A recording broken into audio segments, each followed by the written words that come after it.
We had spent an hour trying to get our mechanical friend down into the laboratory, Mr. Taylor and I, without being noticed, and another hour examining it. It was proving difficult. Mr. Taylor suggested dismantling it so that we could get a better idea of how it worked. But we looked for seams all over the body, and there were none. No cracks, no openings. It looked, well, human. But you could knock on it and hear a hard metallic sound all over. So, my guess is that the oil that was leaking and the sparks that were shooting from it at the ball came from the normal human orifices. I press on the side of the neck of the thing, firm enough to feel something hard under my touch. Sparks shoot from its ears. Whoever made this had a particular penchant for realism. Perhaps we can cut through the skin and get to the mechanical structure underneath. I am hoping. Mr. Taylor. Mr. Taylor! He was completely engrossed in trying to examine the thing's ears to find the source of the sparks.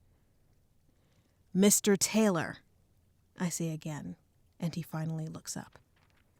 Please go back to the ship and retrieve that special tool chest. You know the one. We can't go any further without the proper tools. Aye, Captain. He takes off like a flash of lightning up the stairs. Well, I'm glad he's excited about this. Which is good, since I'm foreseeing this is going to be a lot more complicated than I expected it to be. Of course, one job takes months of work. Patrick. The guard dog has been standing by the door this whole time, just watching. Somehow it's okay for you to call me by my first name, but not the other way around. Fair enough. Captain Turner, enlighten me. What else do you know about our friend here? As much as what Her Majesty has explained. This is one of 4 that have been identified, each in different situations. A hackney driver, a scullery maid in a public house, and a lamplighter. This one is number 4. They were only discovered when they started to break down, as you saw. So, they were unnoticed until they were showing signs that they were not human. Yes. Luckily, every time this has happened, they were in a secluded area and found later by local police. This was the first one to break down in such a public display. Well, this is worrying. It wasn't worrying before? It was, but more so now. The other 3 were a hackney driver, a scullery maid, and a lamplighter. All 3 are working class, practically invisible in society. Yes. But look at this one. She is dressed like any other high society debutante. Latest fashion, latest hairstyle. Very visible. Nay, she is meant to be looked at. And she, who is not human, got into a ball without question or suspicion. I'm not following. Whoever is making these has gone through 3 of their tests. And this one here is their next phase of testing. Testing? For what? That I don't know. And if that look on your face means you're as worried about it as I am, then we're on the same page. Mr. Taylor bounced down the steps with the toolbox, making sure not to shake it as he went. "Thank you, Mr. Taylor.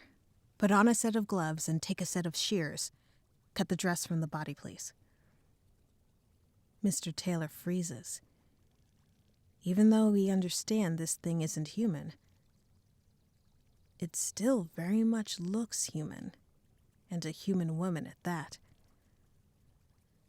Or I could cut the clothing. Take illustration notes if you would.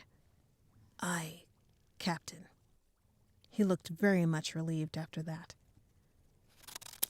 I am not particularly attached to clothing, so it was much easier and faster to just cut through the many layers of silk and cotton and beading. The thing even wore a corset. That is quite the attention to detail.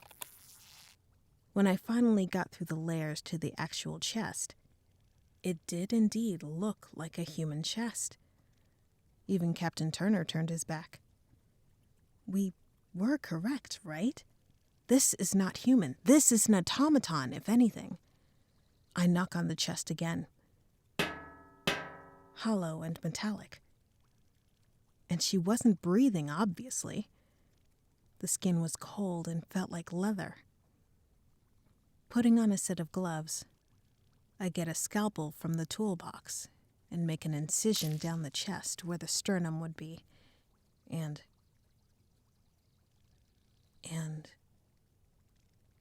blood! Oh, goodness! I couldn't help shouting. I was shocked. Mr. Taylor and Captain Turner turned to look at me, Mr. Taylor choosing to back away and scribble in his notebook. Turner opting to move closer. That can't be.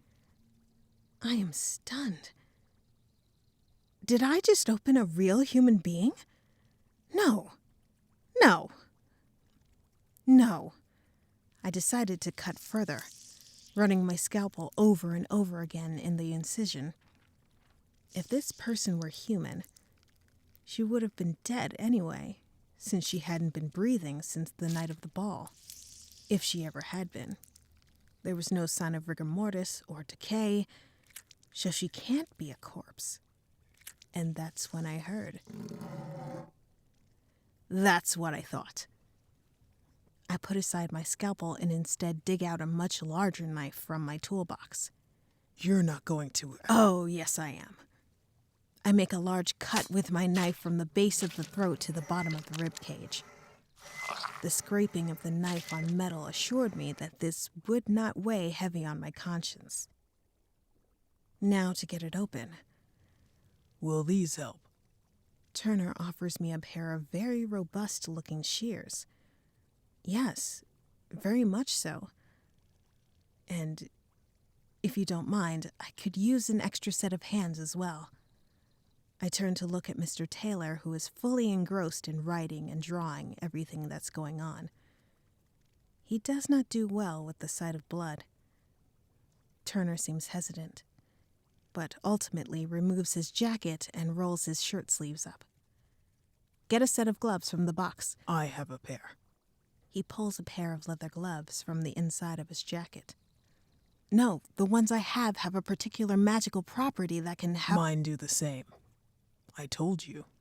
I use this lab as well. What?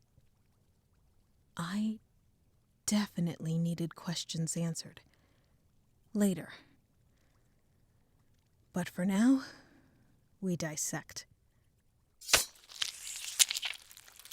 We cut into the chest, which was proving quite difficult since the metal was almost too thick for the shears to cut into. We managed to cut enough so the chest could open like a book. Pulling back the metal and faux skin, we opened the chest. And nothing was there. It was empty. No gearworks, no tubes, no anything. It was like looking into an empty barrel made of metal. I'm almost glad we didn't find anything. Mr. Taylor, good news. It's definitely an automaton. Mr. Taylor cautiously walked over and peered inside the empty chest cavity. Where are the mechanics? Excellent question. This thing hasn't left our sight and was not tampered with since the ball, and it was moving perfectly fine then. How can it move without any mechanics? Magic, Captain? Mr. Taylor asked. No magical trace. Can you sense magic as well? I can. More questions that I needed answered later. Mr. Taylor dipped his finger in the blood on the automaton's exposed skin. Taylor, what are you... Captain, this is not blood. It's not? I take off my glove and run my finger along the skin as well where the blood had pooled. You're right. It's not. It's almost like ink. Who goes through the trouble to simulate blood in an automaton? I have an idea, and I hope I'm wrong. But this is as far as we go here. I am not all that familiar with automatons, but I do know someone who is. You are actually going to seek help? Yes, I do that every now and again, and I wish not to be reminded of it. Well, Mr. Taylor, it looks like we must bring our friend to a carriage this time. You can use one of Her Majesty's carriages for this. Really? They are not very inconspicuous. It would draw too much attention. There are plenty without the royal seals you can use. For just this sort of thing? If you need to smuggle an automaton out of a palace? More or less. Uh-huh. We do our best to close up the chest cavity of the automaton and tie scraps of fabric around the chest to keep the chest covered. The inky blood is cleaned up with some solution and a rag that Turner brought over from a nearby shelf. How often is he down here that he would know what solution to clean up such a mess and where to find it? May I bring the toolbox back to the ship, Captain? If you would, Mr. Taylor. And if you could, let Mr. Sweeney know our next location as well. Aye, he said, and left up the stairs. I'll help you move it to the carriage. Turner lifts the automaton from the table with ease, as if it were a sleeping woman in his arms. I wish we had done that before. It would have looked less odd than Mr. Taylor and I half dragging her through the corridor. He turns to go up the stairs. But then... Turner! SmithHorne. When you're in this room, what do you smell? He looks at me with not a shred of expression or emotion on his face, and says, Petrichor. He turns and leaves up the stairs with the automaton in his arms. Most people don't smell anything other than what is in a laboratory of magic. Perhaps you would smell paper or strong chemicals or metal and dust. Only certain people with a peculiar magical connection can smell something different.